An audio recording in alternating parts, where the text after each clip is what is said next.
Good morning, everybody. Today we will see the third part of the passage, Lincoln's letter to his son's teacher. Here in this third part also, Lincoln explains so many values which his son should understand so that he can become a successful person in his life. The first two lines are like that. Teach him to close his ears to a howling mob and to stand and fight if he thinks he is right. In these two sentences, what Lincoln wants to say is, he should not listen to the emotional advice given by others if he thinks his ideas are correct. That is, he should stand and fight here means he should be firm in his ideas and he should be very bold to face any hurdles which will come across his life and take appropriate decisions according to the situation. Teach him gently, but do not hurry him, because only the test of fire makes fine steel. In these two lines, what Lincoln wants to say is, he wants his son's teacher to treat him or to teach him very kindly, but at the same time not to pamper him, because he should be very strong right from his early days so that he can be brave to face any problem in his life. Here he makes a comparison to steel or with steel. He says, steel, if it is heated and if it is put inside the fire for a longer time, it becomes very strong. In this way, his son also should be very strong to face any difficulty in his life. So he should have that type of personality. Next two lines.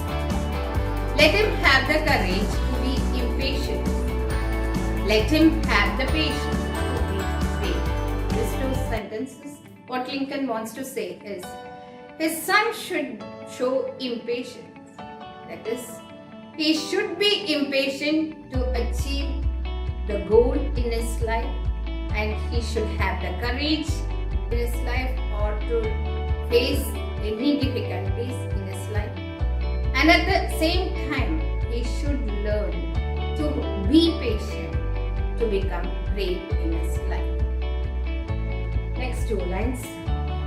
Teach him always to have sublime faith in himself, because then he will have sublime faith on the mankind. Here Lincoln wants to say that first his son should have faith in himself, then he will have faith on the mankind. The last four lines, Lincoln says, this is a big order, but see what you can do. He is such a fine fellow, my son. Here in this four lines, Lincoln is saying towards the end of the passage that he has given a big task to his son's teacher, and he wants his son to teach all the values to make him a successful person. And he says, even though these values is little bit hard or very hard to make his son understand, his teacher should see to it that he learns all this value right from his school days. Here Lincoln says that his son should do whatever is needed in his life through his learning in school. The purpose of school education is to develop all-round personality of a student, to face them or to enable them to face any situation or any challenges which may come in their life, and at the same time to become very successful and a good human being. So these are some of the values which Lincoln has explained in the third part. From the first video onwards, Lincoln has explained so many values. Hope students, you might have understood all these values saying all the three things.